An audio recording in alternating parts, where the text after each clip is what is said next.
Primero Juan, Sí, después... sí, sí. Bueno, buenas tardes a todos de vuelta con los actualizando de la Sociedad de Oftalmología de Córdoba. Hoy la Comisión de Cirugía de Catarata nos trae un evento muy interesante con un invitado de lujo, Robert. Ya te van a presentar adecuadamente los chicos. Bienvenidos a todos y aduéñense de la tarde. Gracias, Juan. Bueno, agradecerle a la SOC, agradecerle al CAO. Y como dijo Juan, tenemos un invitado en este Enfoquemos de Catarata muy especial, es el doctor Robert Kaufer, ya conocido por todos, es presidente de la SACRIC, director médico de su clínica, Kaufer. También nos acompaña un panel de expertos, el doctor Sebastián Onis, un reconocido oftalmólogo cordobés, director médico de su clínica también y especialista en segmento anterior y oculoplastia. Nico Garcés, presidente de la Sociedad Sanjuanina de Oftalmología, es integrante de la comisión actual del CAO y también es médico de planta e instructor quirúrgico del Hospital Rawson de San Juan. Y van a exponer Macarena Moreno, que es jefa residente de la Clínica ONIS, Gerardo Mateos, que es ex residente del Hospital de Clínicas de Córdoba y actualmente trabaja en Ulton, es ex residente de Maldonado Más, actualmente trabaja en Ulton y es instructor quirúrgico de Clínicas, y Belén Mijan, que es residente del IOC de Córdoba y actualmente es cirujana de segmento anterior de Soft Oftalmología. Bueno, Robert, muchísimas gracias por tu tiempo, por estar acá con nosotros, es un gusto, siempre muy generoso, así que cuando quieras, todo tuyo. Vale. Bueno, buenas tardes a todos y bueno, gracias Sebas, gracias Esteban por la invitación. La verdad que está bueno, nada, estoy en un grupo de amigos y la verdad que bueno, un poco la idea es tirar un par de temas quizás disparadores como para sacar a debatir y que cada uno un poquitito también dé su idea de esto, que son todas cosas que se van sumando a todo este armamento que ya de por sí era bastante más cargado de lo que era inicialmente, y la verdad que se está poniendo más interesante, ¿no? Creo que cada vez el desafío es mayor porque cada vez tenemos más pacientes para incorporar a este mundo de las lentes premium o lentes multifocales o de rango extendido, lo que sea. Entonces, la verdad que tenemos cada vez más oportunidad de darle a nuestros pacientes una visión prácticamente independiente del anteojo, que hoy en día realmente es algo muy, muy deseado, sobre todo con esta tecnología que manejamos y las distancias que manejamos, realmente está bueno poder contar con ello. Entonces, un poco la idea primero es hablar de Vivity. Yo tengo, la verdad que muy poca experiencia. Es más, puse el primero la semana pasada. La verdad que con la pandemia debo tener 5 o 6 pacientes ya listos, pero bueno, están todos esperando que pase un poquitito el tema de la pandemia para poder operarse. Pero bueno, la semana pasada puse el primero, lo tengo ahí filmado, lo podemos ver. No lo tengo editado, así que lo voy a pasar, lo vamos a ir viendo juntos si quieren, si da el tiempo. La realidad, un poco como decía, ¿no? Esto se va poniendo interesante. Ahora se incorpora, aparte de lo que teníamos de las lentes trifocales o las lentes originales de rango extendido, que originalmente empezó con la Symfony. Mi experiencia con Symfony no fue buena. Creo que es el Synergy, la que es actualmente de AMO, ¿no? La de Johnson & Johnson es la Synergy ahora. Es la Synergy. Realmente es, ¿eh? Sí, Synergy. Synergy. Entonces, realmente creo que son todos lentes que se van incorporando y que hacen realmente interesante esto, ¿no? Y Alcon presentó su rango extendido que se llama Vivity, y la verdad le llamaron, por supuesto, cada laboratorio le pone su nombre y dice que lo de ellos es único y es el mejor, etcétera, etcétera. Ellos decidieron ponerle tecnología X-Wave, que en realidad utiliza elementos de transición para crear frentes de onda avanzados y retrasados que dan lugar a un rango focal extendido continuo, ¿sí? Entonces, eso da un uso total de la luz. que te permite realmente tener buena visión en la mayor parte de las distancias sin tener las molestias que te genera lo que es una lente difractiva. ¿Sí? Entonces, ellos lo que hacen es, vos la ves la lente y realmente, es más, lo vamos a ver en la cirugía, muy difícil de darte cuenta de que tiene digamos que es una lente Vivity, ¿no? Lo pones al lado de un EQ y realmente, si no lo mirás bien al microscopio y lo mirás para un lado y para el otro, es muy difícil de verlo. Entonces, como les decía, es la tecnología X-Wave que ellos le ponen. Básicamente tiene dos elementos de transición. Digamos, acá se puede ver el primero, más o menos empieza acá. El segundo se llega a ver, ¿no? El mío. Entonces, básicamente son dos, 2 micrones lo que se traslada digamos, esa diferencia, ¿no? Lo de la pequeña curvatura y que genera esto realmente que no hay, al ser tan poco la elevación o los cambios, eso es lo que hace que tenga tan poca molestia de noche o tenga tan poco halos. Que es lo que nos pasaba antes con la Symphony. La Symphony realmente yo cuando la empecé a poner y me la presentaron y me dijeron esta es una lente de rango extendido, no genera halos por el tipo de tratamiento, etcétera, etcétera, y la verdad que los pacientes tenían tanto halo como cualquier lente difractiva. Y yo creo que por supuesto tiene que ver por el tema de la elevación, ¿no? que es realmente bastante importante y que genera eso, ¿no? Y aparte que divide la luz, que no es lo mismo, este es otro sistema completamente distinto.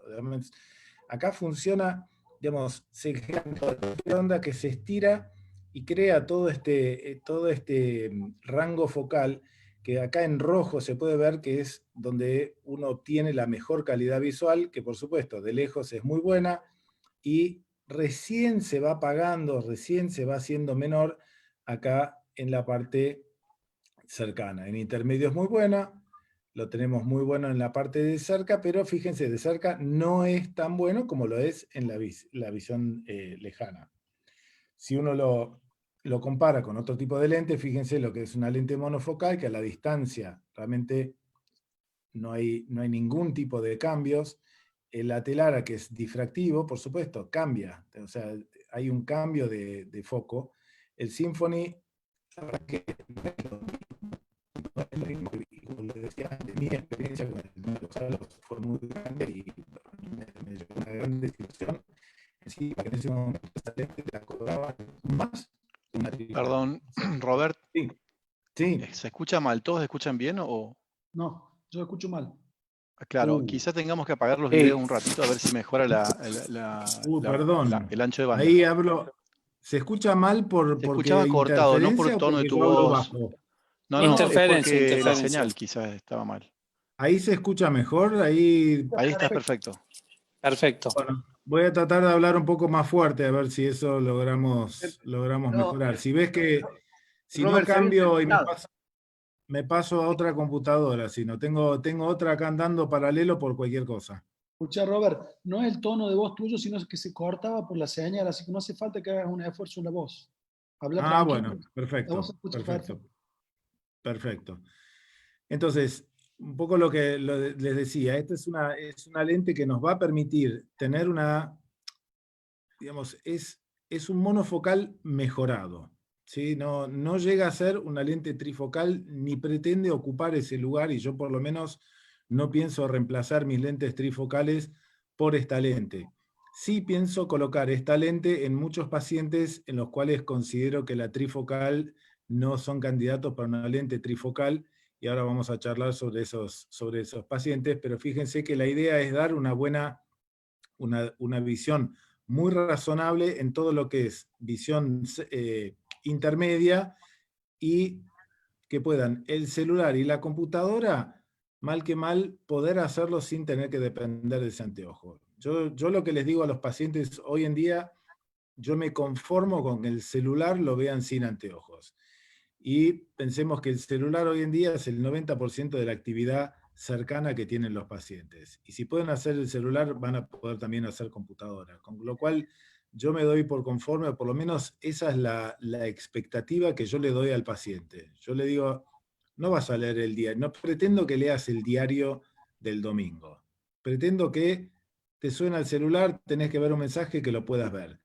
¿Querés leer el diario en el celular? Y quizás estés un poquitito más complicado. Pero de vuelta, esto también tiene que ver con que no tengo tanta experiencia en esto. La única paciente que tengo, ahora lo voy a mostrar, pero por supuesto, siempre en esto, en las tecnologías nuevas, uno tiene que tratar de tirarles abajo, no darles expectativas que no sean realistas, y cuanto menos expectativas tienen, mejor.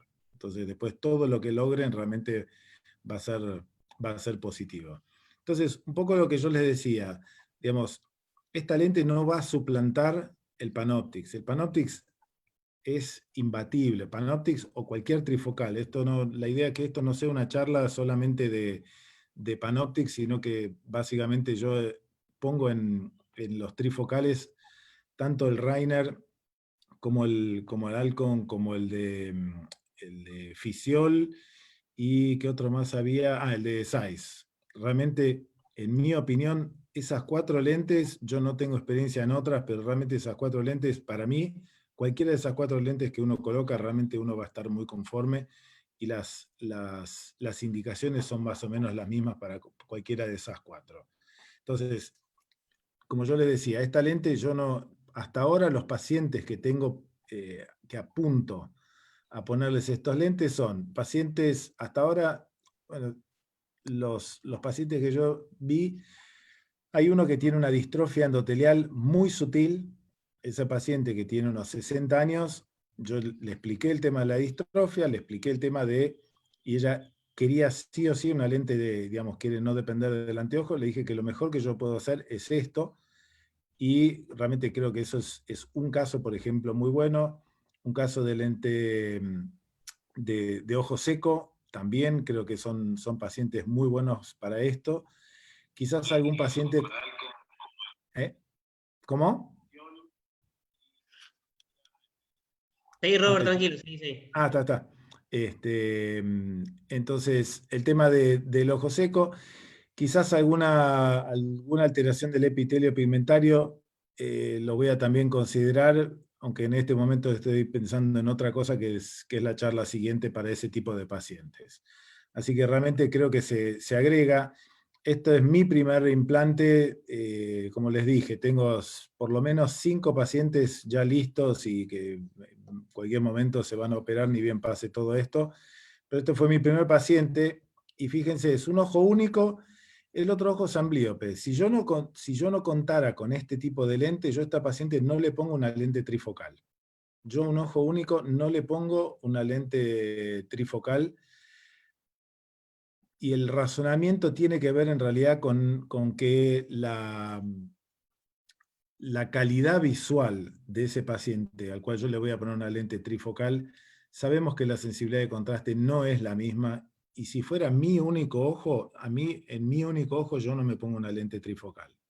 Sí me voy a poner una lente trifocal en mi ojo no dominante, pero si es mi único ojo, yo quiero en ese ojo tener la mejor calidad visual posible, y tiene más que ver con la calidad visual y la sensibilidad de contraste, más que con las molestias que uno pueda llegar a tener nocturnas. Fíjense, le hice de todo a este paciente, la mácula está perfecta, tiene una topografía que tiene un astigmatismo, fíjense, en contra de la regla, apenas, acá tiene 0,48 de astigmatismo, ¿sí?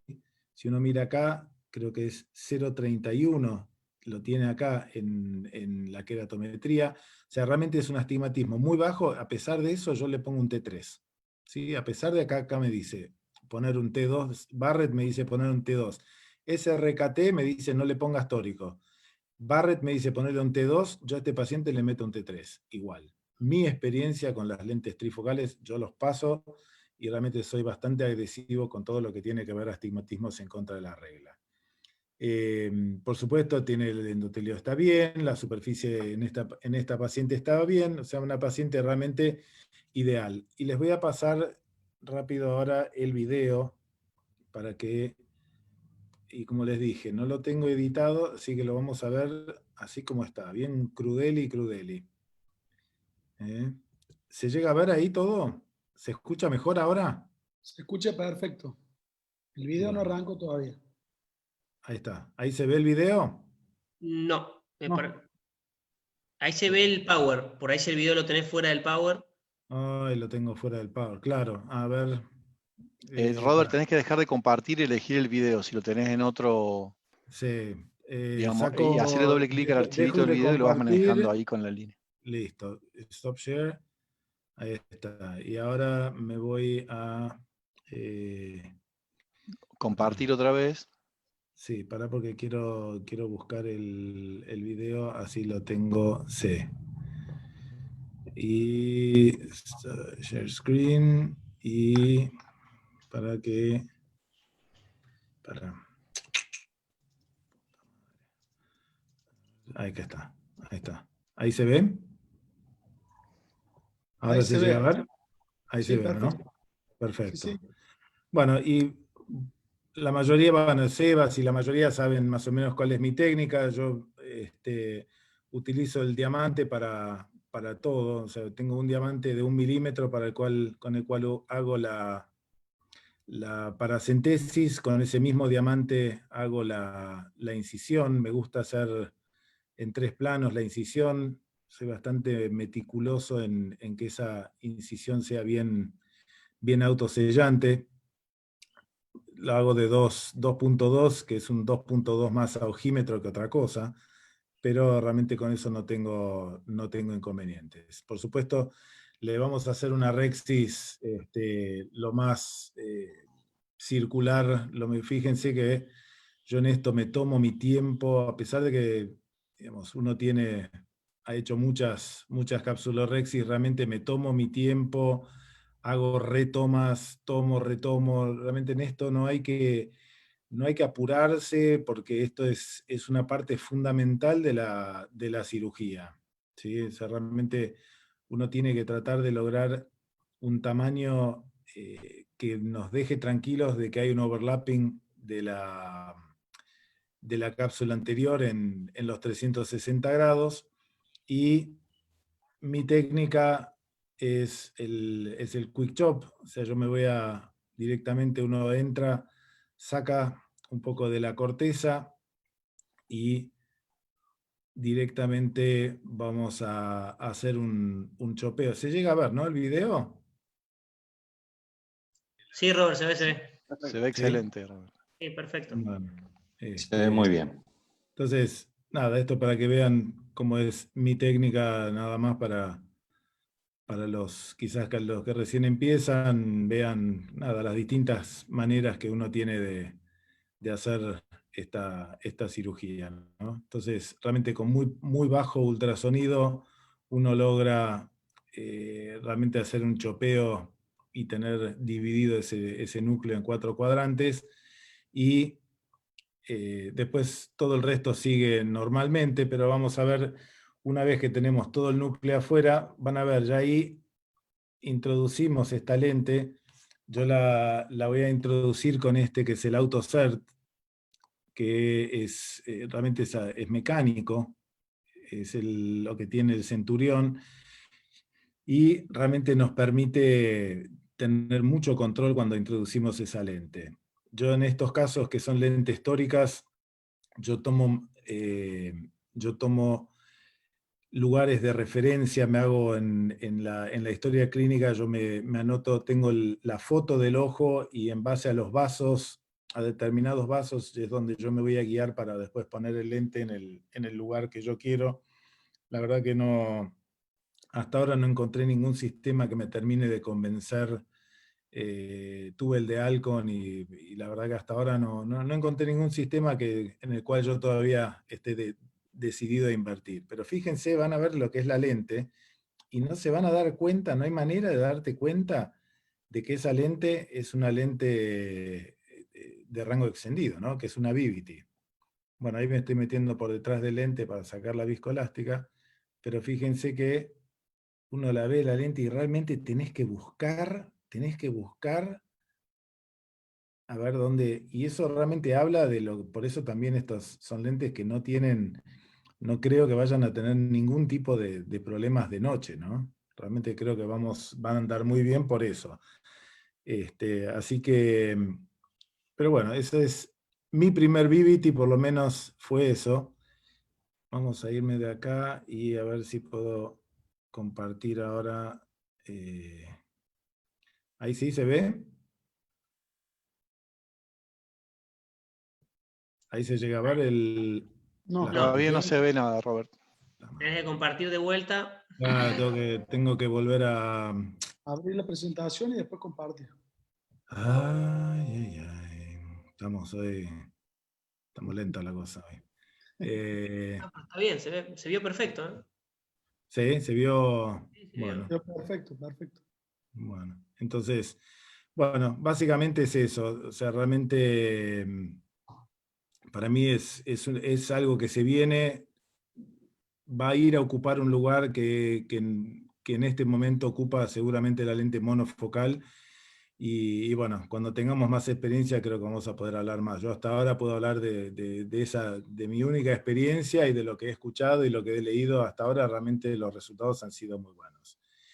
Y quería tirar un tema más, que es en realidad el, el tema del duet, que en mi opinión, yo por lo menos al principio no lo terminaba de entender bien, pero bueno, también esto es algo que uno puede considerar en pacientes que de repente no califican para una lente trifocal.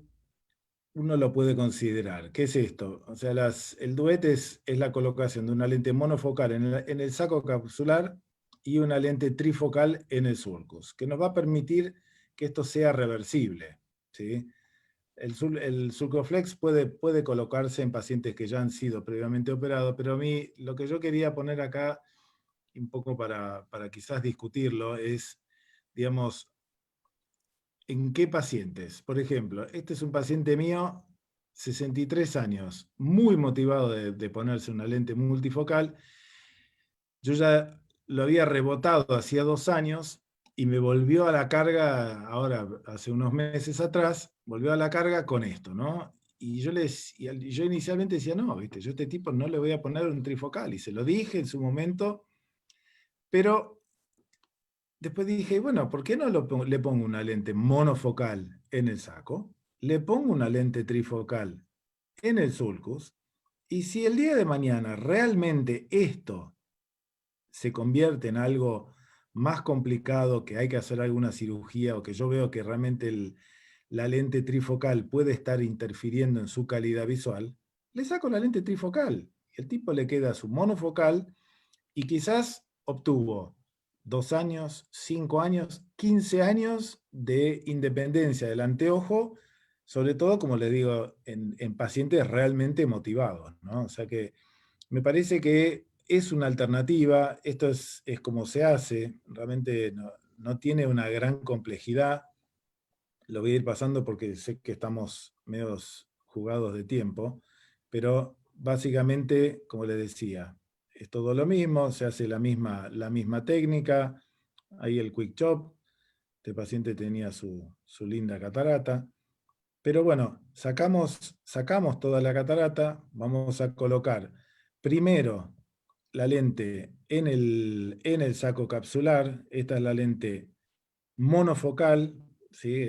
En este caso usé una también de Reiner, muy buena lente. Ponemos esta lente en el saco capsular y qué es lo más importante, por lo menos lo que yo aprendí después de haber hecho algunas de estas, es la importancia de sacar la viscoelástica. Yo lo que hice, el primer caso que hice, puse la primer lente y detrás, o sea, puse un poco más de viscoelástica y puse la lente trifocal en el sulcus. Y en realidad lo que conviene hacer en estos casos es colocar esta lente, entrar, sacar bien el viscoelástico por delante, no tanto por delante, sino es muy importante sacar el viscoelástico por detrás del lente, ¿sí?, de esta lente monofocal que tenemos, sacar ese viscoelástico para después no tener una sorpresa refractiva posterior. Entonces, mi primer caso en realidad hice todo mal y puse los dos juntos. En cambio ahí, fíjense, saqué por detrás, volví a poner lente, sustancia viscoelástica, y de vuelta, ahí sí ya le ponemos la lente trifocal en ese momento de que entre en el sulcus y no en el saco capsular, porque cuando uno lo pone como segunda intervención, ya generalmente la cápsula está fibrosada, es muy difícil que esa lente vaya a ir a la bolsa capsular, pero en estos casos que la bolsa está ahí, está lista como para que la lente se nos introduzca en la bolsa sin querer, ¿no? Entonces, fíjense que ya está, tenemos esto, y este paciente el día de mañana realmente desarrolla su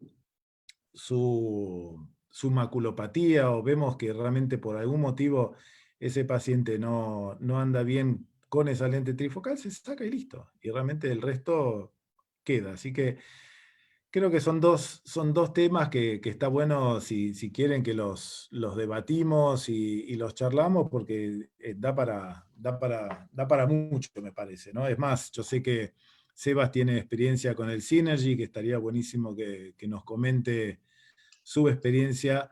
Creo que Synergy tiene, aparte de la enorme ventaja de que no es tan cara como la Vivity, la gente de Alcon la puso al mismo precio que la Panoptix, que para mí es un error garrafal, porque no le estás dando lo mismo al paciente. Y quieras que no, el paciente espera por lo que paga. Realmente es así. Si el tipo paga y paga mucho, quiere recibir mucho. Y si ese tipo paga mucho y no le diste la visión de lectura, por más, mi experiencia por lo menos ha sido que si vos, por más charla que le dé, todo lo que vos quieras, pero mi mujer con su lente trifocal, ella lee, y yo no leo así, pero yo te expliqué, no importa. No, mi experiencia ha sido en ese sentido. Ahora, si la diferencia es poca en precio, yo creo que va a tener un mercado mucho más grande, y creo que ahí los de Johnson & Johnson tienen una enorme ventaja, ¿no? Seba, algo de Synergy. Bueno, en primer lugar, muy claro, Robert, yo siempre valoro y pondero de vos tu honestidad. Siempre decís lo que vivís a diario, no es lo más común. Así que te agradezco tu generosidad y tu sinceridad, porque lo seguís demostrando en cada presentación. En segundo lugar, el Santi Medrano tiene bastante experiencia con VBT, después le podremos preguntar, porque le he puesto bastante, cuál es su experiencia con respecto a la visión de cerca y con respecto a los efectos secundarios. Creo que el punto que tocó Robert con respecto al costo del lente es clave, porque por lo menos a nosotros nos cobran un VBT lo mismo que un Panoptix, y Johnson & Johnson ha sacado un producto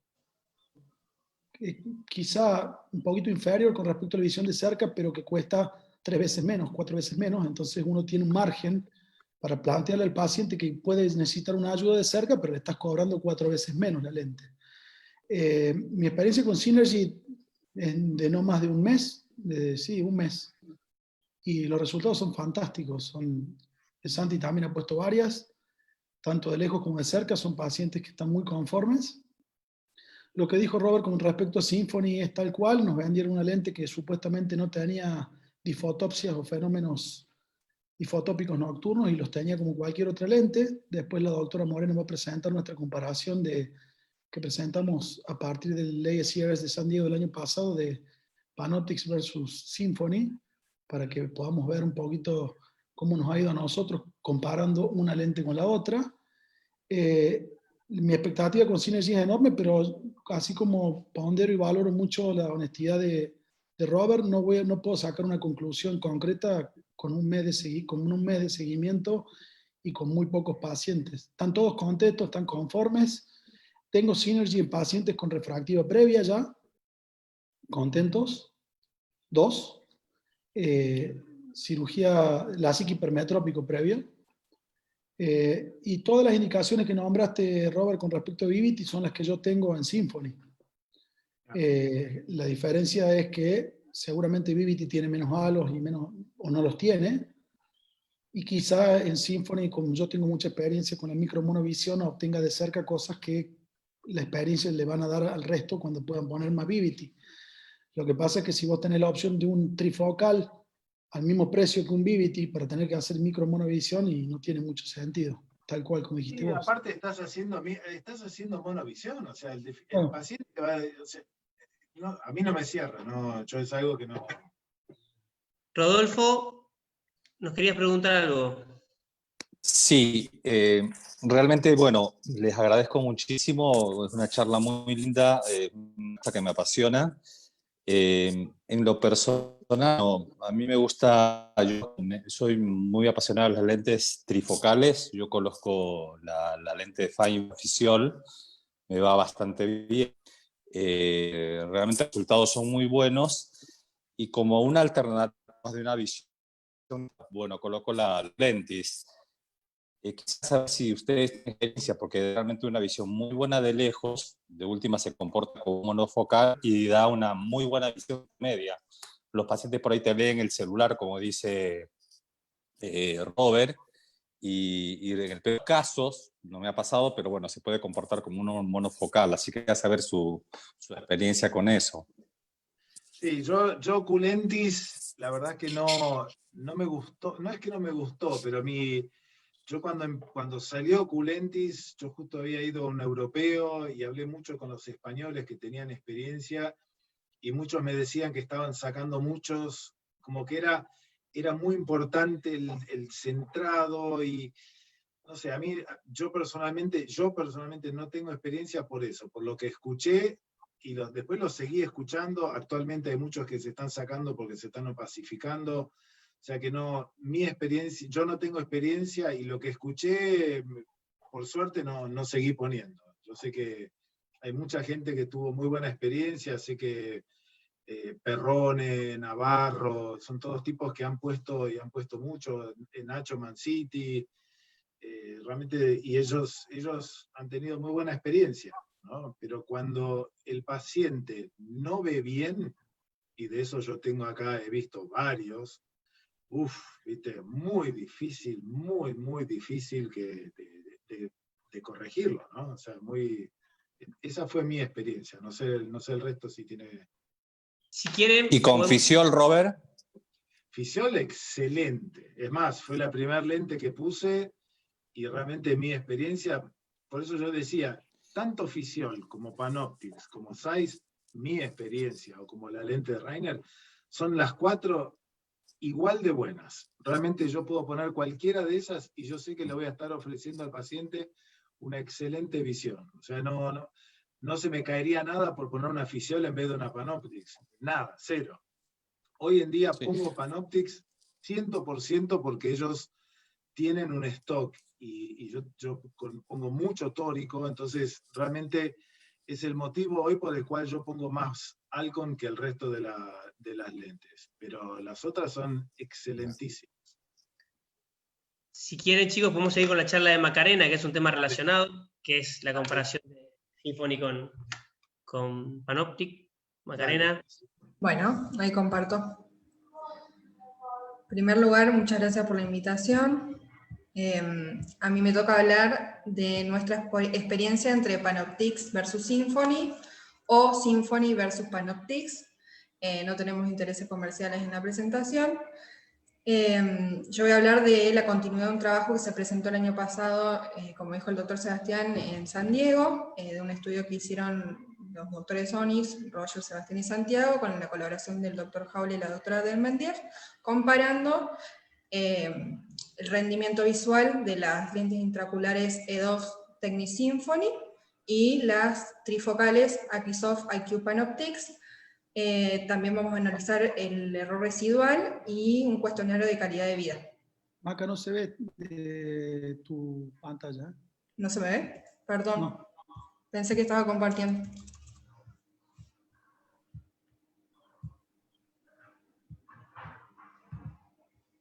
¿Ahí? Ahora sí. Perdón. Me voy de nuevo. Bien. Entonces los objetivos era comparar el rendimiento visual entre estas dos lentes, el análisis de error residual refractivo y un cuestionario de calidad de vida. Tomamos 80 pacientes, 40 para cada grupo de lentes, todos operaron binocular con el mismo tipo de lentes. De los 80, 50 eran mujeres y 30 eran varones. La edad promedio era 62 años y va a un rango entre 38 y 81 años. Como criterio de inclusión, tomamos pacientes que tenían cataratas y iban a hacer la cirugía bilateral o facorrefractiva bilateral, y que tuvieron un astigmatismo previo menor a una dioptría queratométrico. Por ende, la versión tórica de estas lentes quedan fuera de este estudio.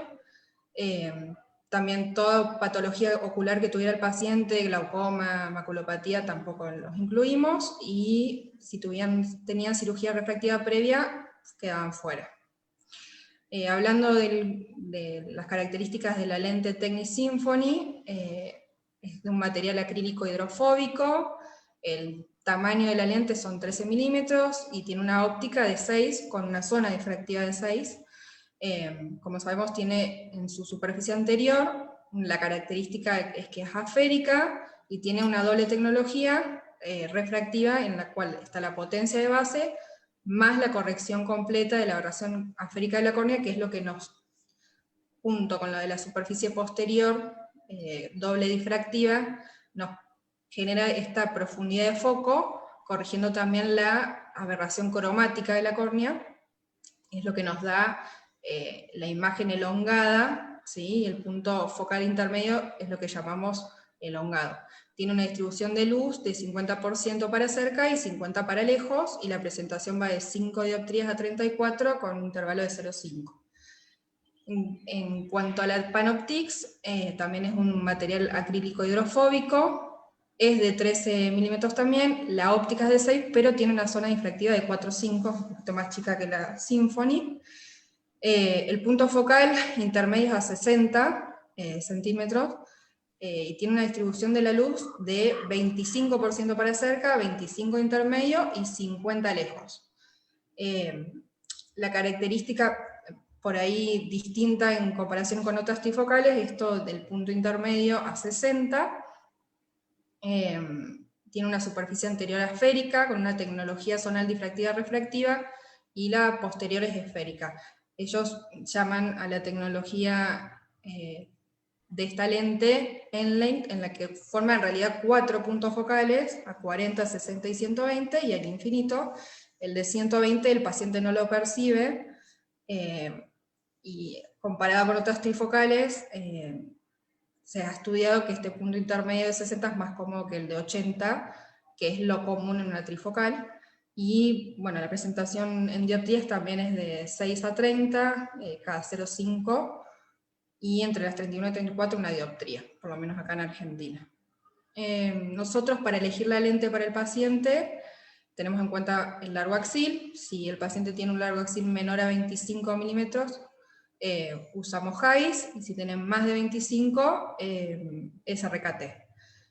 En cuanto a Symfony, preferimos usar Lenstar para calcular la lente. La primera lente generalmente la elegimos la más plana o la primera positiva, y evaluamos el segundo ojo de acuerdo a cómo está leyendo. Volvemos a elegir plana si está en un J2, J3, y si no, hacemos una micro monovisión. Lo vamos evaluando de acuerdo a cómo está el paciente. Y en cuanto al Panoptix, preferimos elegirlas con el IOL, y elegimos siempre la más plana, o la primera positiva en el primer ojo. En cuanto a los resultados, comparación en cuanto a la agudeza visual de lejos, binocular, vemos que en el grupo de los pacientes con Symfony, un 85% presentaba 1.0 de agudeza visual de lejos, y 0.9 un 15%. Y en Panoptix, un 95% presentaba 1.0 y un 5 0.9. En cuanto a la intermedia, es bastante similar. Symfony un 93 1.0 y un 7 0.9, y Panoptix un 95 1.0 y un 5 0.9. En lo cercano, igual que en la intermedia, Jagger 1.93 y 7 Jagger 2 en cuanto a Symfony, y un 95% Jagger 1 y Jagger 2 un 5%. Promedio equivalente esférico postquirúrgico, por ahí, como en algunos pacientes en Symfony tenemos esto de la micromonovisión, nos da el menos 0,717, con un rango de menos 1,75 a más 1,25, y Panoptix nos da 0,07 positivo, también con un rango de menos 0,66 a más 1. En cuanto a necesidad de retoque por astigmatismo residual, en Symfony solo un ojo tuvo que ser retocado, y en Panoptix solo 3 ojitos. Analizando los casos, tiene que ver con que por ahí queratométricamente están menor de 2 el astigmatismo, un poquito más de 1, entonces analizando creemos que tendríamos que haber elegido una tórica y evitamos por ahí estos retoques. En cuanto al cuestionario, si los pacientes estaban satisfechos, preguntando si el 1 era no satisfecho y 10 muy satisfechos, Symfony contestó que para leer estaba en un 850, para lejos también, y en visión general también 850. Y Panoptix, un 866 para la visión cercana, 9 para lejos y 9 en visión general. En cuanto a dificultades, en alguna de las distancias, ya sea lejos, intermedio o cerca, para cerca notaban un poquito más de dificultad los pacientes con Symfony, un 2.26 contra 2, que no es estadísticamente significativo. En lejos, un poquito más Symfony, y intermedia también Symfony, pero no es estadísticamente significativo.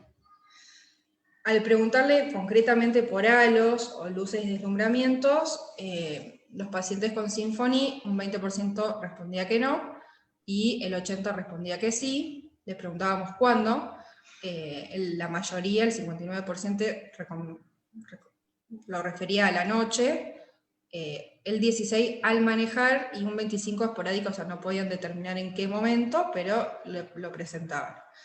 En cuanto a Panoptix, solamente un 10% refería que no veía halos, un 90% sí, el 50% era solo a la noche, 40% al manejar, que es bastante marcado la diferencia contra el Symfony, y esporádico un 10%. ¿Cuánto esto los afectaba en la vida cotidiana?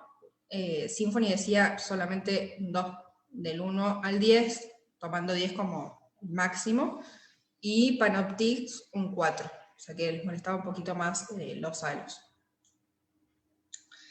En los dos grupos, todos los pacientes menos 1 volvería a colocarse la lente multifocal y se la recomendaría a algún familiar o conocido, y solamente un paciente de cada grupo no lo haría de nuevo ni se lo recomendaría a un familiar.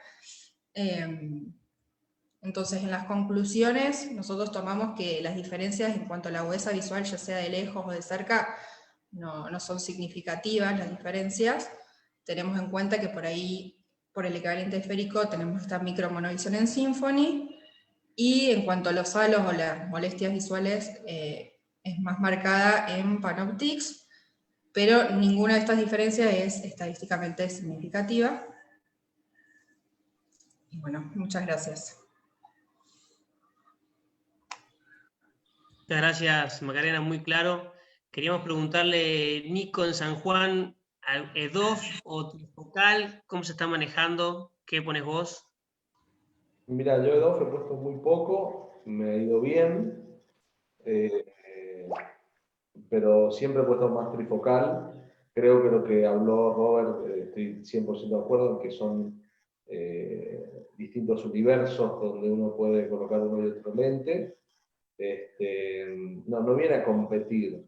De hecho, esto del precio, a mí, la misma pregunta les hice cuando me dijeron que valía lo mismo, y la gente de Alcon me dijo que creen que han hecho un producto tan bueno con el Vivity que no van a vender Panoptix. Y uno dice, me parece que no es la estrategia adecuada, tendrían que manejarlo de otra manera. Es opinión totalmente personal, por supuesto.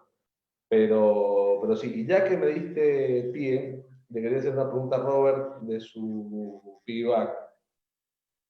Creo que lo que te vi poner ahí era un subcomplex, ¿no, Robert? Sí. ¿Tenés experiencia con otros lentes? No, sé que... Sí.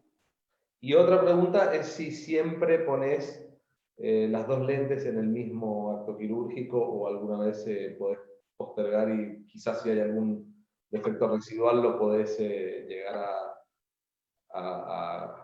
digamos, a arreglar con una segunda cirugía colocando el lente. Sí, en realidad digamos, no tengo experiencia con el add-on, que vendría a ser la otra variante, que es un poco distinta, tiene las 4 patas. A mí esta la verdad que me encantó y la verdad que nada, yo tengo experiencia en esta porque me gustó. Y a mí cuando algo me gusta, aparte salió, es la que pegó primero. Entonces, ni bien salió, yo dije, listo, me compré creo que de -5 a +5, me compré de a media dioptrías, tengo acá en la clínica constantemente, porque realmente para corregir un defecto residual, es espectacular, ¿viste? Vos operás un paciente que le pusiste un trifocal y por H o por B te quedó con un +0,75 o un -0,75 y vos sabés que ese paciente lo podés esperar, ¿cuánto lo podés esperar? Y con la cara ¿viste? Con la que ese tipo va a esperar. En cambio, te quedó con -0,75, lo viste la semana siguiente, está en -0,75, ¿sabes qué? Venite mañana que yo te voy a hacer una pequeña modificación, te voy a suplementar el lente que vos tenés, así te voy a dejar viendo tal cual, mira, le pongo el Provin, le digo, esto así es como yo quiero que vos veas. O sea, es muy fácil de ofrecérselo al paciente, ¿viste? Es muy friendly en ese sentido, el tipo lo entiende, no, te voy a...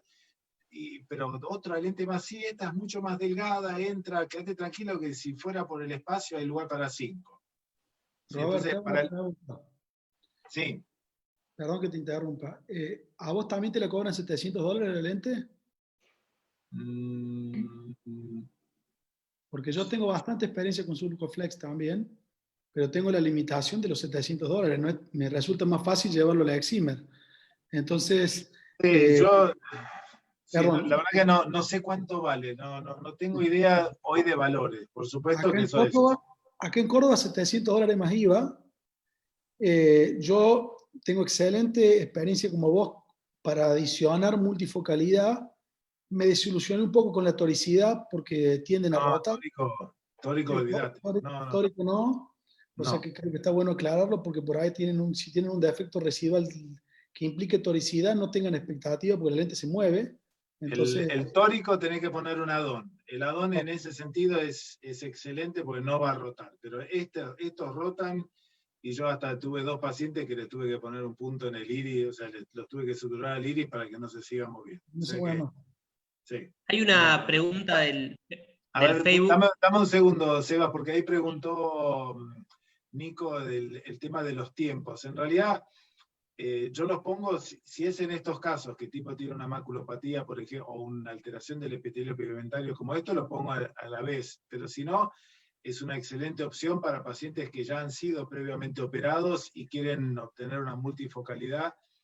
Y la realidad es que la mayoría de los pacientes que tengo en ese sentido son pacientes que operé acá y que el marido o la mujer venían operados de otro lado y quería, yo quiero leer como lee él. Entonces, hay algo para mí, sí, yo a vos te puedo poner, y es para eso en realidad, ¿no?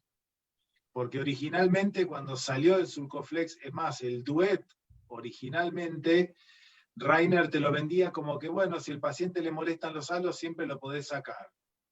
Y yo decía, es una pelotudez. O sea, ponerle 2 lentes para ver si después, si le molestan los halos, si los saco, la verdad que me pareció una cosa, no me pareció un motivo como para hacer viste, ponerle 2 lentes. Sí, el tema de la alteración, eso me encantó. Bien. Vamos con una pregunta de Facebook, Pablo Testi. Los que tienen experiencia con Five Vision, ¿en cuánto tiempo se opacificó la cápsula? Y si el material de las lentes los inclina a alguna marca u otra, sea hidrofílica o hidrofóbica, en el caso de trifocales. Sí, yo como te digo, Sebas, a ver. No, particularmente yo prefiero hidrofóbica siempre. porque hay reputación y hay publicaciones de la calcificación. Todos hemos tenido nuestro consultorio de lentes hidrofílicas calcificadas y es un trastorno sacarlas. También es cierto que he puesto muchas hidrofílicas y ninguna se calcificó, pues eso también es real. Pero si le vamos a poner una lente premium a un paciente, como dijo Robert, que paga por una cirugía premium, creo que si yo tengo que elegir, siempre prefiero hidrofóbica. Robert. Sí, con respecto al tema del jack, sí, yo prefiero hidrofóbica siempre. O sea, si tengo para elegir, voy a poner hidrofóbica. Con respecto a la opacidad capsular, con las lentes trifocales es un poquitito, no sé si engañosa, pero uno con las lentes trifocales es mucho más, vas a ser mucho más agresivo con el jack que en un paciente que no tiene una lente trifocal. Entonces, cualquier opacidad sutil, y sobre todo si sabes que ese paciente no lo vas a explantar, le haces el jack.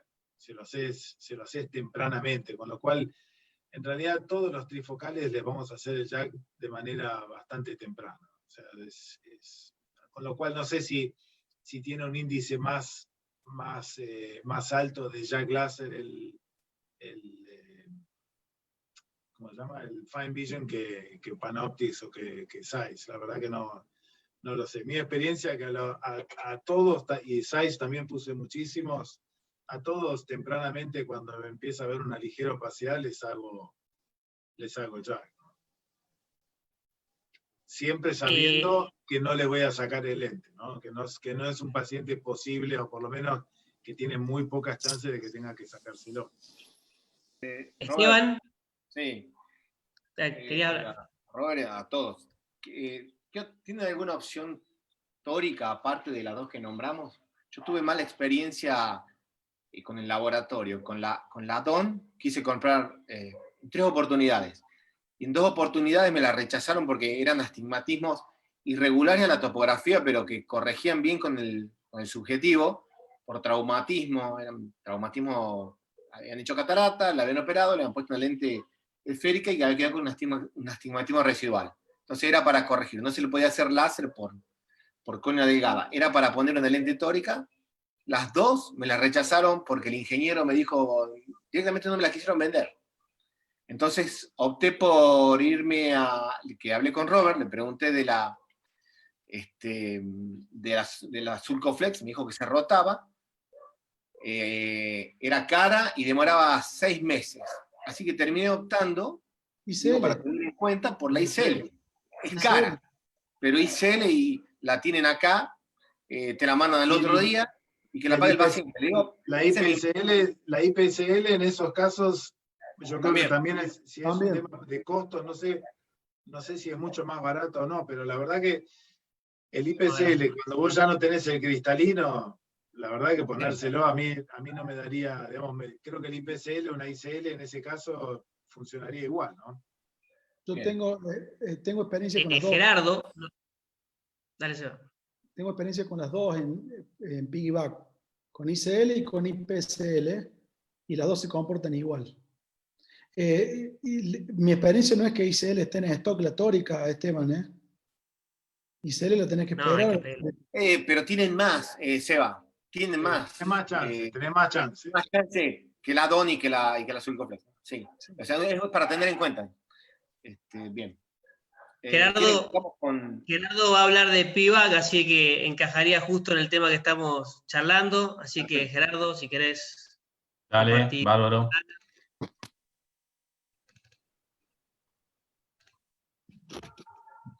¿Se ve la presentación, Seba? Sí. Sí, perfecto. Ok. Bueno, voy a hablar de PIVAC con lente de 3 piezas. Muchas gracias a la SOC por permitirme dar la charla. Bueno, la técnica de PIVAC comenzó con este primer caso descrito por Guyton y Sanders en 1993. Ellos tuvieron un paciente con microoftalmos y cataratas, tenían que colocar una lente más 46, no existía ni existe una lente con esa potencia, con lo cual decidieron colocar 2 lentes planos cilíndricas en el bag, la posterior de más 25, la anterior de más 20. La cirugía anduvo bien, pero el paciente quedó con un defecto refractivo de más 8. En base a esta técnica, luego apareció lo que es el PIVAC secundario, que es en un paciente que operamos de cataratas y debemos colocarle nos queda con una buena metropía post-faco. En un segundo tiempo le colocamos una lente para corregir esa metropía, idealmente en sulcus. Estas son las tres técnicas que tenemos disponibles para corregir una metropía post-faco. Rápidamente, el LASIK tiene la ventaja de que es la que tiene más predictibilidad refractiva, y además una técnica de superficie, y tiene la desventaja de las limitaciones del rango dióptrico. No podemos corregir defectos refractivos muy amplios, y obviamente no podemos realizarla en córneas delgadas, ectasias, ojo seco severo.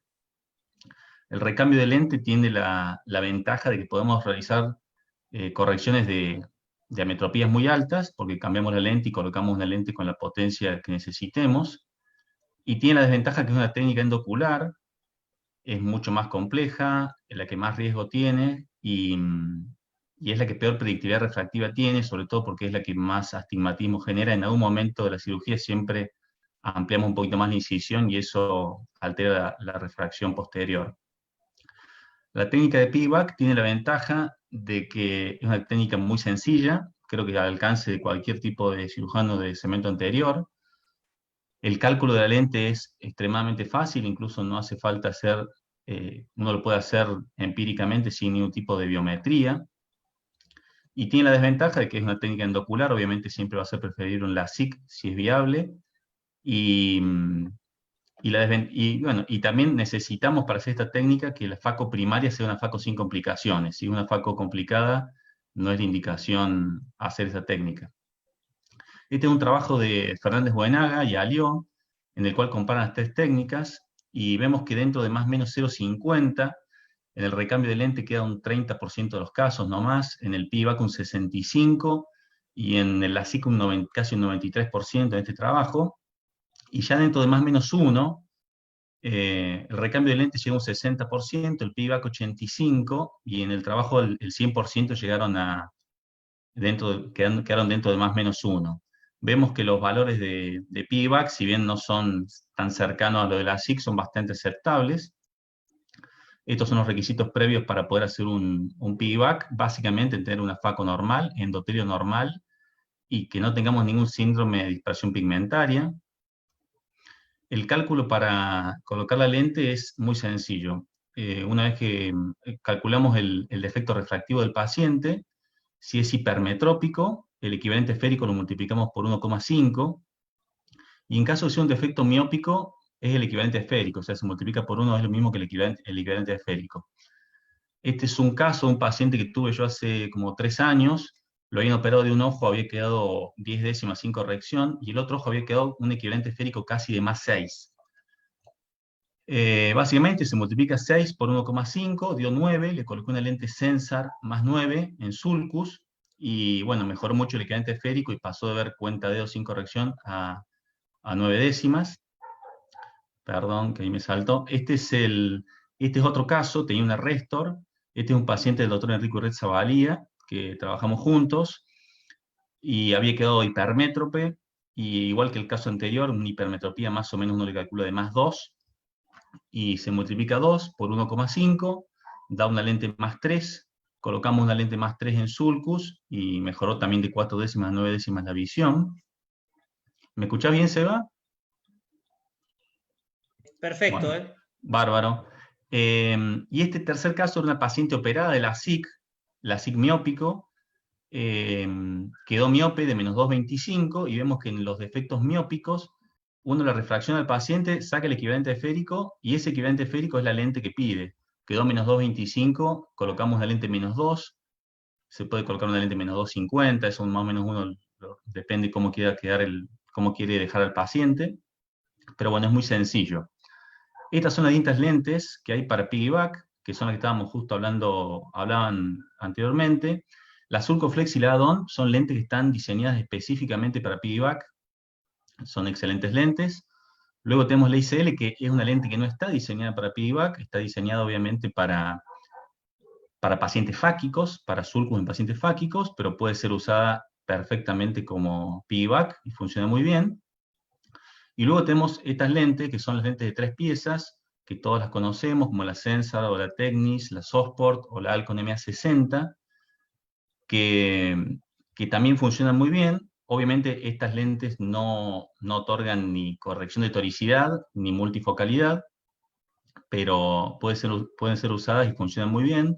Acá, bueno, hay una diferencia muy grande, obviamente, en el precio, que lo hablaban recién, entre las 3 lentes superiores y las 3 lentes de 3 piezas. Hay una diferencia abismal en el valor, que por ahí en algunos pacientes, sobre todo hospitalarios, pacientes que no pueden costear una lente tan costosa, que valen $700 las superiores, las lentes inferiores son lentes realmente muy económicas y funcionan bien.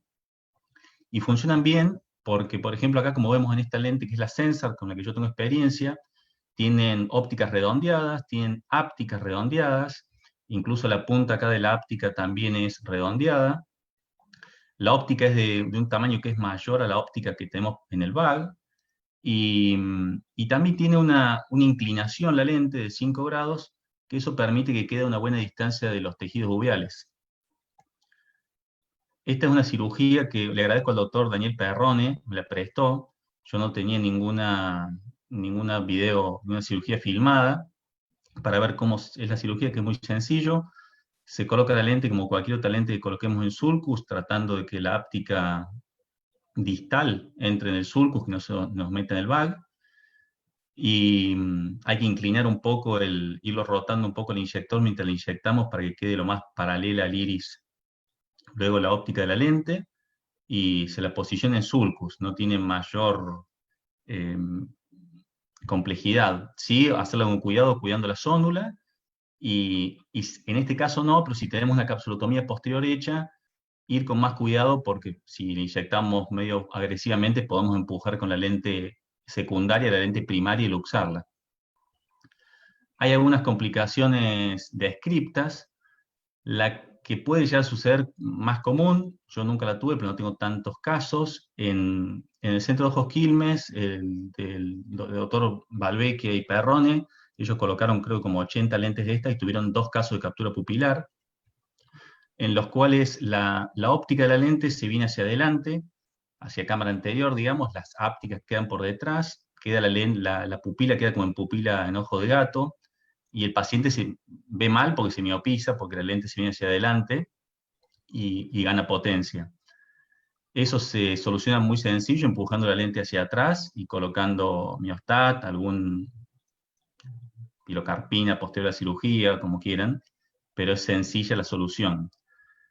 Y luego hay 2 complicaciones descriptas que están relacionadas con unas lentes, un trabajo de unas lentes de Alcon MA60, no tanto por ese tipo de lentes, sino por la técnica que usaron, que son cirugías en la cual colocaron ambas lentes en el bag, y se provocó esta opacificación interlenticular. La opacificación interlenticular, ya hay trabajos que describen que se puede realmente limpiar con jack láser, pero lo mismo lo recomendable es no poner 2 lentes en el bag. Y cuando se provoca esta opacidad entre medio de las 2 lentes, provoca por un lado pierde transparencia la lente, y por otro lado esta misma opacidad genera que la lente posterior la empuja un poco hacia atrás, y al irse la lente posterior hacia atrás pierde potencia y se provoca un shift hipermetrópico, que sería la segunda complicación descripta. Bueno, como conclusión, esta técnica me parece que es sencilla, segura, tiene buena perspectiva refractiva, está al alcance de cualquier cirujano de segmento anterior. Necesitamos tener una FACO primaria sin complicaciones. Primer lente sugiero en el bag y segundo en sulcus. Y el cálculo, si es un paciente miópico, equivalente férico por 1, si es hipermetrópico, lo multiplicamos por 1,5. Muchas gracias. Bien. ¿Alguien va a hacer algún comentario? Muchas gracias. Te hago un comentario nada más. Dale, Robert. Creo que Gerardo Balvecchia, no sé si en este FACO Extrema o en el anterior, mostró cómo uno tiene que tener cuidado. Vos mismo lo dijiste, Gerardo, cuando se va abriendo, de realmente acompañar al lente, porque si no podés mandar todo al fondo. A él le pasó, terminó haciendo un Yaman, realmente él lo mostró, es realmente un caso interesante, o sea que hay que tener cuidado. En realidad las lentes de esas, yo creo que la última que pondría sería la de Alcon, que es la que más, quizás los bordes más cuadrados tiene, el Sensar es excelente en ese sentido. Por supuesto, ahí ya es un tema netamente económico, ¿no? Porque Seguro. la verdad que si uno va a elegir, uno dice, bueno, voy a colocar una lente diseñada para el sulcus. Si hay un tema económico, es una excelente alternativa, y creo que a favor de tanto el Sulcoflex como creo que el Adon también, son de 6,5. La óptica es de 6,5, esa sí es un poquitito más grande que la óptica que vamos a tener atrás. Esta, a lo sumo, va a ser equivalente. Pero bueno, es la técnica que utilizamos durante muchísimo tiempo cuando no teníamos otra cosa disponible, ¿no? Seguro. Sí, la técnica, el caso de Valvecchia tenía una capsulotomía posterior muy amplia, y quizá por confianza del cirujano, porque obviamente es un impresionante cirujano, la lente que inyectó empujó la lente post el bag y se le luxaron. Al final lo solucionó bien, no sé cómo fue, pero Sí, bueno. yo presenté un Sulcoflex invertido mío también. Por eso, a veces uno por exceso de confianza se manda, y lo mandé y lo puse al revés. Y realmente tuve la suerte de que la paciente anduvo bárbaro, pero corté clavos una semana. Además, le hice una iridotomía por las dudas, porque tienen cierta angulación, o sea que lo puse al revés y me jugué. Y realmente, si hoy me volviera a pasar, lo sacaría y volvería a ponerlos derechos. Robert, estamos, a ver, para irnos, y a todos, Seba, a Nico Garcés, para irnos con un concepto. O sea, si tenés que poner una de estas es porque tenés un quilombo en puerta. Porque falló algo, ¿sí? O para evitar el quilombo. Para el quilombo, bueno, por eso. Entonces, vos dijiste muy claro. Yo no tenía, en su momento, cuando todavía no estaba la Sulcoflex, tenía el exime en el subsuelo. Entonces, le hace un exime, ¿no? Pero para hacer el eximer tenés que o esperar a que se realice, con lo cual tenés al tipo con una cara de culo durante un mes, o más. Le haces una PRK y andás a explicarle lo que es la PRK y el dolor. O sea, por eso por eso para mí cerraba tanto, porque es una manera de corregirlo rápido. Y este tipo, que pagó tanta plata, porque ese tipo le pusiste un trifocal, puso un montón de plata y tiene una expectativa muy alta, y no se va a bancar que le diga, sí, venite dentro de un mes y medio que te lo corrijo. Claro. Pero lo que vos dijiste, poner, está el lente para eso, que es el Sulcoflex, poner el Sulcoflex. O sea, las otras son opciones más baratas, pero... Son opciones, pero son baratas, pero muy buenas. Funciona bien, Esteban, Funcionan muy bien, sí, funcionan muy bien. Estamos, por supuesto, si podemos elegir y tenemos la capacidad económica de hacerlo, lo vamos a hacer, pero no lo descartaría. Yo prefiero ponerle un Sensar, un más 2, un más 3 de Sensar, a hacerle una SIC. Sí. El único comentario con respecto a lo que estamos diciendo es que si yo pudiera, evitaría hidrofóbico. Porque por más que el síndrome interlenticular ahora está descrito que se podría limpiar con láser, también ha habido muchas publicaciones de la dificultad de limpiar la interfase poniendo una lente hidrofóbica en el bag e hidrofóbica en el sulcus. Exactamente. Sí, pero lo que todo esto descrito era cuando en esa época se ponían los dos lentes en el saco capsular. Ahí es donde se armaba el lío. Si vos pones dos lentes, una lente en el bag y la otra en el sulcus, podés ponerlo del material que quieras. Por supuesto, si uno puede elegir, de vuelta, si uno puede elegir, vas a poner un hidrofílico, pero la realidad, el problema surge cuando los pones los dos en el bag. Ahí es donde se armaba. ¿De qué material es Sulcoflex? Esa es hidrofílico. ¿Silicona? ¿Hidrofílico o silicona? Hidrofílico, no, es hidrofílico. Hidrofílico. ¿Y Adon? Igual. Creo que también. Entonces, yo creo Adon es hidrofílico también. Yo no creo que sea una casualidad que las dos sean hidrofílicas, las que están hechas para el sulcus, ¿no? O sea que por eso, si yo pudiera elegir, trataría que no sean, por más que sea bag y sulcus, dos hidrofóbicas. Por supuesto, sí, eso sin lugar a dudas. Queda un tema, que es un tema que es interesante porque son técnicas de fractura y estaría buenísimo escuchar la diferente opinión de los expertos, así que por el tiempo, si quieren le damos paso a Belén. Perfecto. Perdonen que los corté, pero... No, perfecto, Seba. Comparto pantalla. Fuimos al final de lo más complejo a lo menos complejo, pero bueno, está bien. Todo suma, doctora. No sé si es. Claro que sí. Hay que fracturarla bien a la catarata, porque si no, la lente no la podés poner. Bueno. ¿Se ve la pantalla? Todavía no. No. ¿No? No, todavía no. Compartí, abrí, Sí. compartí. A ver. Ahí está, ¿no? Ahí va. Ahí ¿Ahora sí? Sí. El Chaltén, sí, perfecto. El Chaltén. Bueno, mi tema, yo soy Belén Mijan, vamos a hablar de técnicas de fractura de núcleo, un poquito menos complejo que las charlas anteriores, pero bueno, hay que saberlo, como decían todos los médicos del panel. La fractura del núcleo quizás es uno de los desafíos más grandes para todos los oftalmólogos que estamos comenzando a operar, para los médicos más jóvenes, por ende, bueno, es importante saber poder manejarlo. Para que nos ubiquemos un poquito en el tiempo, acá lo tenemos a Kellman, ¿sí? Que es considerado el padre de la facoemulsificación, que en el año 67 introduce la faco por primera vez. Fue bastante criticado en la época por el daño endotelial que generaba el ultrasonido tan alto en los núcleos duros, pero por suerte con el tiempo hubieron muchas modificaciones a nivel no solo del faco, sino también de las técnicas, que mejoraron, digamos, el instrumento para llegar a la facoemulsificación que utilizamos hoy en día. Bueno, ¿cómo hacemos para planificar nuestra cirugía? Tenemos que conocer muy bien al paciente y en consultorio no solamente tomar la UV visual, la sensibilidad y el contraste, sino clasificarlos según el LOX3, que seguramente todos lo conocemos, que se basa en el examen del paciente en la lámpara de hendidura. Vamos a ver el grosor y el color del núcleo. Generalmente para comenzar a operar lo ideal son los núcleos 2 o 3 cruces, obviamente en pacientes bueno, sin ninguna patología ocular previa, ni cirugías, sin pseudofoliación y con buena dilatación pupilar. Y para nuestros primeros núcleos duros, lo que vamos a tener que realizar es la facofractura. Esta facofractura la podemos hacer mediante la liberación de energía o mediante una fractura mecánica. Cuando hablamos de liberación de energía, estamos hablando de utilizar una alta energía ultrasónica y un vacío más bajo, como son las técnicas de Divide and Conquer, de Gimbel y Stop and Chop.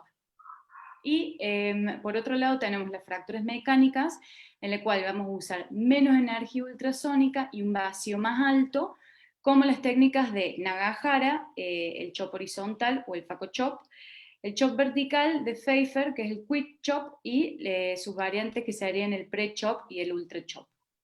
Algo que tenemos que destacar es que es muy importante cuando empezamos manejar muy bien la cámara anterior, la profundidad de la cámara anterior, los ruidos y el equipo, para que nosotros podamos hacer bien una técnica. Y así, digamos, poder ir avanzando en la complejidad de la técnica. No vamos a empezar con un chop vertical si no sabemos hacer un surco, ¿sí? Entonces, tratar de ser lo más metódicos posibles y aprender bien una técnica y así poder pasar a otra técnica. Bueno, la técnica de Gimbel, Divide and Conquer, se basa en realizar surcos, ¿sí? Mediante la liberación de ultrasonidos. Y las ventajas que presenta son que la curva de aprendizaje es, bueno, mínima o menor que las otras, es un poquito más fácil, y las desventajas es que la energía es bastante excesiva en las cataratas más duras y vamos a generar un estrés zonular y a nivel del saco capsular. Pero sin embargo es una de las técnicas que andan mejor para los oftalmólogos que están comenzando, porque empezamos a manejar esa profundidad de la cámara y el reflejo rojo, ¿sí? Bien. Un segundito. Ahí está. Bueno, básicamente consiste, como dije anteriormente, en generar un surco. Nosotros no vamos a empalar la punta del faco, sino lo que vamos a hacer es esculpir, ¿sí? Se hace un surco principal, como podemos ver en la primera imagen, y después podemos hacer otro surco perpendicular. Siempre el ancho del surco va a depender de la dureza de la catarata. Generalmente va a ser un surco más ancho mientras más duro, porque los tips van a ser más anchos, ¿sí? Y siempre vamos a ir buscando la profundidad del surco junto con el reflejo rojo. más o menos vamos a llegar al reflejo rojo cuando llegamos al 80% de la profundidad del cristalino, ¿sí?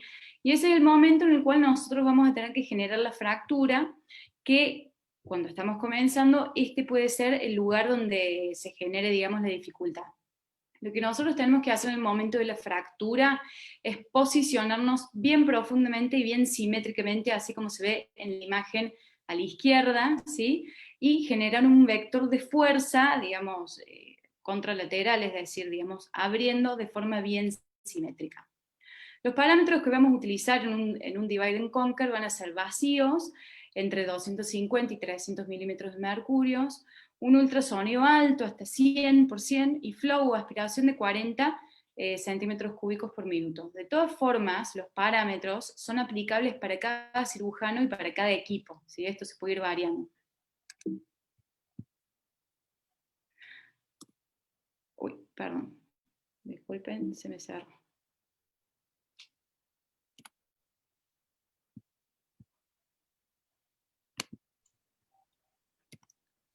Hola. Hola. Sí, dale, Belén, tenés que abrir ahí. ¿La abriste?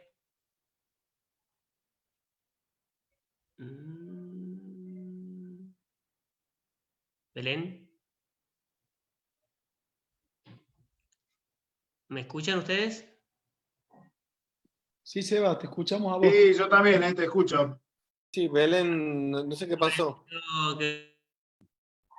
Quedó frisado. Volvé, Belén. Oye, ¿puedo aprovechar para aclarar una cosita mientras Belén vuelve? Se congeló. Dale, Santi. No, lo que yo quería comentar, obviamente ya lo dijo todo el mundo, pero no hay que ser esclavo de una sola lente. Por supuesto que coincido con lo que dijeron todos, pero también creo que si el paciente paga una lente, para mí, no, a mí me gusta poner acrílico hidrofóbico, no me gustaría llevarme una sorpresa si hago una faco refractiva a los 55 años, de que venga a los 75 con la lente blanca. Tampoco sé, Juan, que vos has tenido bastante listening con algunas lentes de Alcon, y me parece que la Synergy va a ser una buena alternativa. Pero hay una lente que no nombramos, que es una monofocal pura, que el Seba y yo hemos puesto varias ya, que es la Ehance de Johnson & Johnson, y que si tiene los resultados que nuestros amigos de España nos comentan y que nosotros estamos realmente teniendo, capaz que la saca de mercado la Vivity. Y yo he puesto varias Vivity y los pacientes están contentos, pero con las Ehance que hemos puesto están felices y gastaron 4 veces menos. Entonces no sé si por ejemplo, Robert, vos has podido poner una Ehance o algún otro del panel ha podido poner Ehance, pero es una lente muy, muy buena y a un precio muy, muy bueno. Sí, yo no tengo experiencia todavía con la Ehance, pero coincido 100% con vos. Por eso para mí la Vivity, yo estoy haciendo una prueba, pero la realidad, a ese precio yo le veo un futuro muy poco, digamos, promisorio, y sí le veo un futuro muy bueno a la Ehance, que hasta ahora todo lo que he escuchado ha sido muy, muy bueno. Sí. Sí, Santi, yo tuve glistenings en varios lentes, los he visto. Uno solo, un Restore de mucho tiempo, sí tenía bastante, tipo que uno lo ve y lo ve preocupante. Pero el paciente no se queja y tiene buena agudeza visual. Yo no tuve problemas de tener que sacar lentes o tener que enfrentarme con pacientes disconformes por los glistenings. No sé si, Robert, vos que has puesto un montón de lentes de... No, me confundí, Pero... Juan, era Noé, en una discusión que estaba Noé con vos, Noé Rivero con vos, perdón. No, nosotros pusimos Restore más 3, me equivoqué, Rivero. Nosotros pusimos mucho Perdón, Juan. Nosotros pusimos mucho Restore más 3 y mi lente de elección trifocal es la Panoptix y no tuve ningún inconveniente de glistening. Pero por supuesto también elijo siempre acrílico hidrofóbico, eso también lo quería dejar en claro, ¿no? Lo de glistening, yo creo que ahí hay, no sé, yo tengo ahí mis sentimientos. Dale, Belén, anda compartiendo pantalla. Sí, pasa lo mismo, Robert. Sí. Sí, es lo mismo. En realidad, tenés pacientes que tienen una diálisis asteroide fenomenal, que vos decís como mierda hacen para ver, y te ven 10 décimas y no se quejan de nada. Con lo cual lo de los glycerin yo tengo mis sospechas. Y yo sí he tenido problemas con un paciente con glycerin. Te escucho, Robert. Sí he tenido problemas de un paciente con glycerin, que tenía glycerin, lo vio un colega, me lo mandó y le dijo al paciente, vaya a verlo a su médico, que esta lente se está poniendo fea, y he pasado un muy mal momento con eso. Pero bueno, claro, ya está, yo te escuché esa historia. Sí. Pero porque tomó conciencia de que lo tenía por algún amigo tuyo que te conocía bien, te quería mucho. Dale, Belén, discúlpame, te sacamos, disculpen. te matamos. Un bajón, pero bueno, ya volví.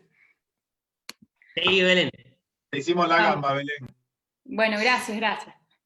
Habíamos quedado entonces en el Stop and Chop, ¿sí? El Stop and Chop es básicamente una variante del Divide and Conquer, que hacemos un surco principal con el ultrasonido, pero después a lo que nos queda restante del núcleo lo vamos a ir chopeando, ¿estamos? Entonces las ventajas que tenemos es que sigue siendo segura y relativamente fácil, pero seguimos usando bastante ultrasonido para hacer este surco y seguimos estresando la zona, ¿sí? Entonces, ¿qué pasa en el año 93? Aparece nuestro oftalmólogo japonés, Nagahara, ¿sí? Que presenta en la reunión anual del ASCAR, presenta una técnica nueva que se llama FacoChop, que básicamente hace lo siguiente. Lo que hace es comparar el cristalino y los planos de clivaje del cristalino con las fibras de un tronco, porque lo ve un leñador que está cortando, ¿sí? Entonces dice, ¿por qué no podemos hacer lo mismo a nivel del cristalino? Entonces también desarrolla el chopper, para que hagamos ya una fractura mecánica, disminuyendo así el uso del ultrasonido adentro del ojo. Entonces las ventajas que presenta esta técnica FacoChop es que reducimos la energía y el tiempo del ultrasonido, disminuimos el estrés sobre la zónula y el saco capsular, la punta del faco siempre se va a mover en el centro de la pupila, en los 2 o 3 milímetros que hay. Tenemos una menor dependencia del reflejo rojo y una mayor dependencia del segundo instrumento, es decir, de la segunda mano, que es la punta del faco, pero tenemos una curva de aprendizaje bastante más larga que las otras técnicas y necesitamos un amplio conocimiento de facodinámica y de fluídica. Entonces, Nagahara nos introduce el chop horizontal. Básicamente lo que hacemos es empalar la punta del faco, ocluir el total de la punta del faco, en el núcleo cerca de la rexis, y con el chopper, movemos el chopper, digamos, lo dejamos bien cerca del ecuador y lo vamos a mover en una dirección horizontal hacia la punta del faco, ¿sí? Siempre en esta dirección como mostramos acá en el diagrama. El actor principal va a ser el chopper y el corte se realice de por lo menos el 50% de la catarata. Por ende, lo que buscamos es dividir el núcleo por mitades iniciales y en partes más pequeñas, pero sin la necesidad de esculpir, es decir, sin utilizar este ultrasonido. Se hace por ende con vacíos muy altos, porque nosotros lo que tenemos que lograr acá es sujetar el núcleo, que no se mueva, entonces vacíos de entre 300 y 400 milímetros de mercurio, un ultrasonido entre 50 y 60 para poder aspirar estas porciones de cataratas que tenemos, y un flow o aspiración de 40 centímetros cúbicos por minuto. Esto siempre, como dijimos anteriormente, aplicable a cada cirujano y a cada máquina. Una variante de esta técnica, que nos los describe Pfeiffer, que es un oftalmólogo esloveno, es el Quick Chop, ¿sí? El Quick Chop lo que hacemos es empalar también en el centro el faco, y desde arriba y desde la parte bien central, con un chopper que es un poquito más filoso, como podemos ver acá en la imagen, ¿sí? Que tiene el filo en la parte interna, hacemos el movimiento, pero en dirección, digamos, el chopper se mueve un poquito hacia abajo y el faco hacia arriba, ¿sí? Entonces, el vector de fuerzas es en dirección vertical, ¿sí?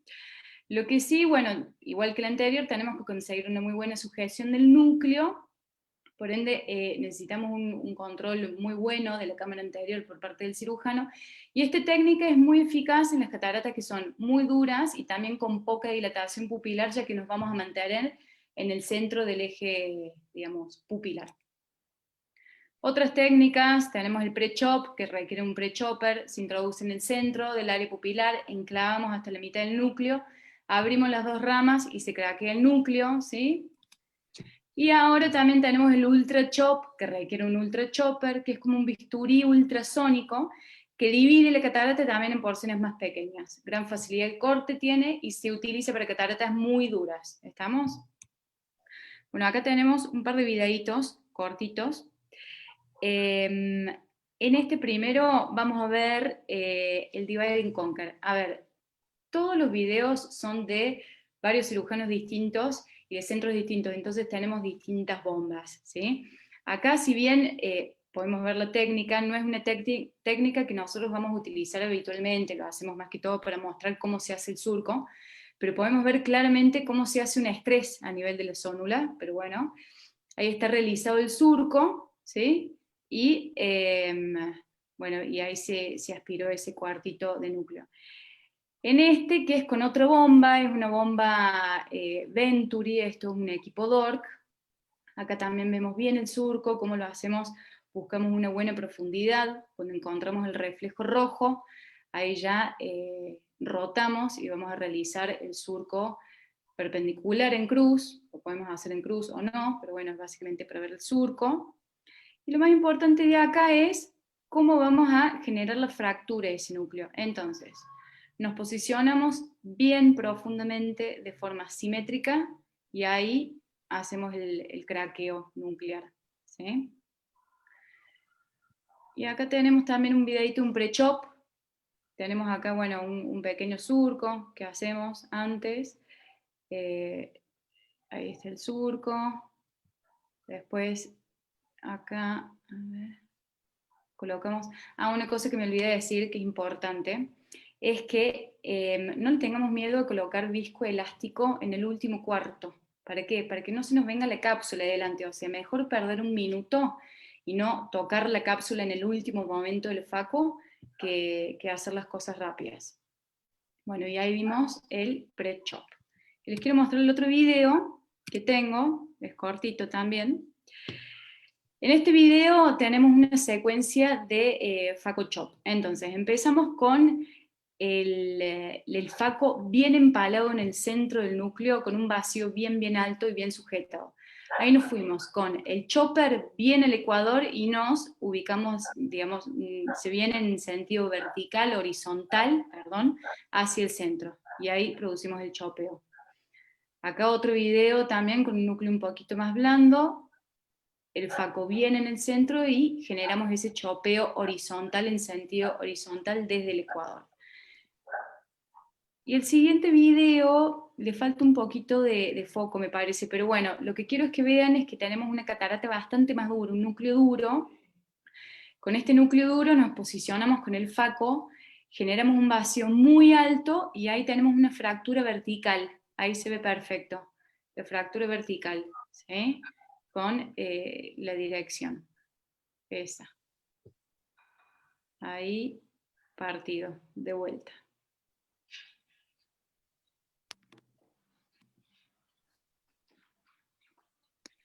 Y en este último video, ya es un núcleo bastante más blandito, también vamos a ver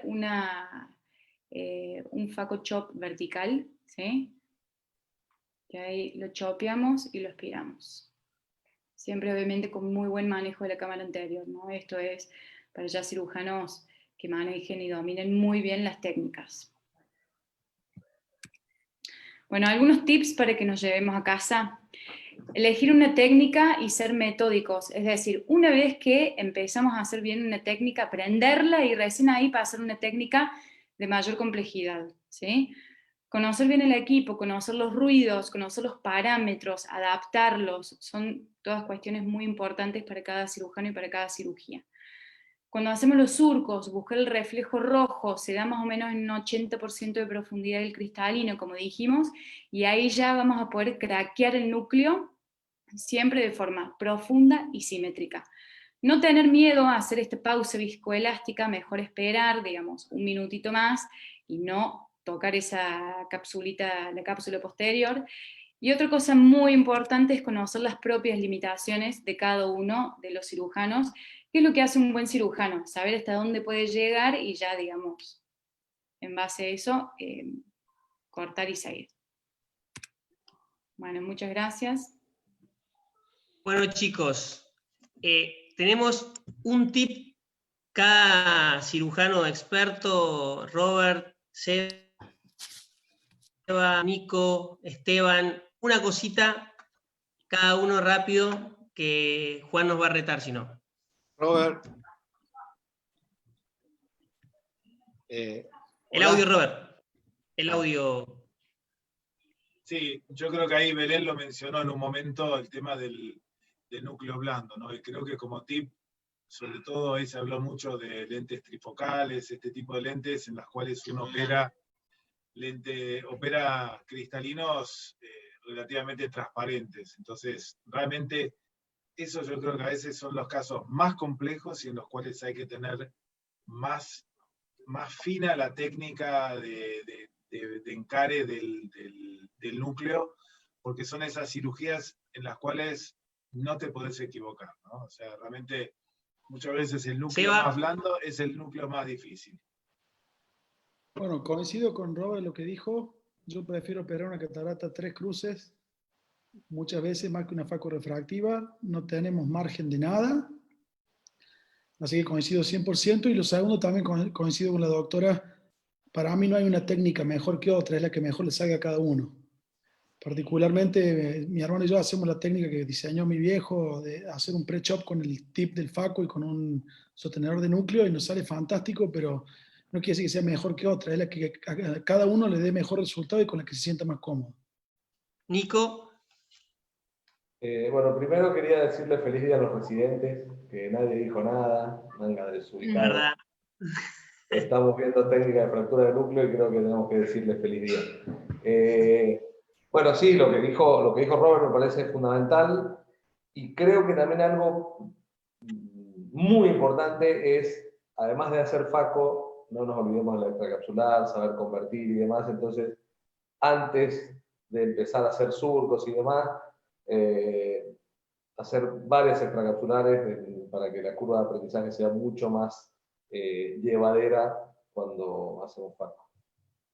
Gracias, Nico. Esteban, cerrá vos. Sí. Belén hizo hincapié cuando hablaba de técnica de Faco Chop, conocer la facodinamia a la perfección. En realidad, la facodinamia hay que conocerla antes de entrar a quirófano. Cuando entré a residentes, me cansé de ver sentado en el faco y no sabía cómo funcionaba, ni qué parámetros manejar. Entonces, es fundamental todo lo que sea relacionado a la facodinamia antes de sentarte a operar. Nada más que eso.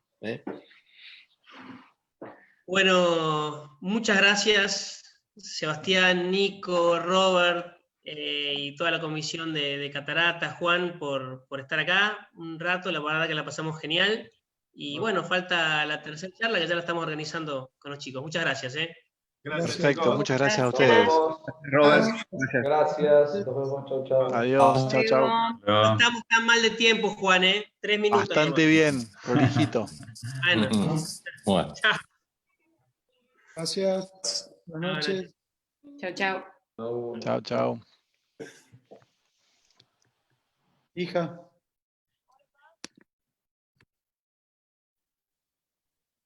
Rodolfo, te quedas, ¿no, Adri? Ahí está. Esteban se tiene que ir, creo. Así de largo. Sí, dan un segundo. Sí, Bueno, sí, estoy hay que acá. preparar la cena. ¿Estás en paños menores, Adri? Hola, Adri.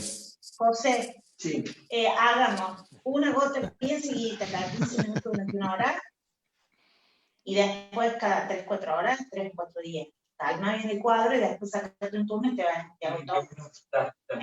Así que una gota cada 15 minutos durante una hora. Ahora. Una gota cada 15 minutos. Una hora entera. Ambos ojos. José, sacar el cuadro agudo. Y después una gota cada 3-4 horas, 3-4 días. Porque esto es como una alergia de lo que hago hablando. Yo te veo en uno de estos días, o sea, largo unos días, después venís y te hago el resto del examen. Eso, se me olvida. ¿Cómo anda, Mari? Botada. No, de nada, suerte. Me vine volando a mi casa para no quedarme dentro del consultorio. La verdad. ¿Ves mi cara? No puedo. Hola, chicos. ¿Qué haces, Adri? Hola, Adri. Estoy ¿Cómo andan? Estoy con la abuela Bien, internada chicos, en ¿cómo la están casa, ustedes? le estoy haciendo un suero en la casa. Mejor. Mejor que la hagas en la Adrián y casa, yo Adri. estamos para atrás, chicos. Y tiene 98, calcula. Con 98 años, me la quieren, Pero la vas me a quieren atender mejor aislar. vos. La vas a atender mejor vos que en una clínica. Y ahora estoy esperando el resultado. Viene un chico amigo a sacarle sangre, a ver si tiene los blancos altos, y ya le meto el Octamox y la hidrato un poco y el miércoles. ¿Qué le pasó a Adri, a la abuela? Y tiene esos bajones, viste, que como que se deshidrata, como que se empieza a bajar la presión. En cualquier momento se fibrila un poquito, viste, en cualquier momento. Ay, Adri, Chicos, tantas cosas, por Dios. La vas a regar un poquito entonces. la riego un poquito y vos sabés que sale, y cuando una le sube la hidratación. presión ya te conoce todo, ya se orienta de nuevo. Sí. Pobre. Bueno, salió linda Juan. Estuvo buena, che. Sí, estuvo buena. Por ahí la última charla de Belén, que estuvo muy bien, da para una charla específica para chicos más jóvenes o residentes o un ámbito diferente. Sí. Por ahí venía la mano media como para seguir el debate de lentes, que estaba muy bueno, y aprovechar la gente A que Robert. había, sí, a Robert. Pero, Sí, pero sí, también sí. estuvo bien, Belén. ¿Cuántos hubieron Bueno. presentes? Hubo como 40 y pico en el pico, creo. Ah, bueno.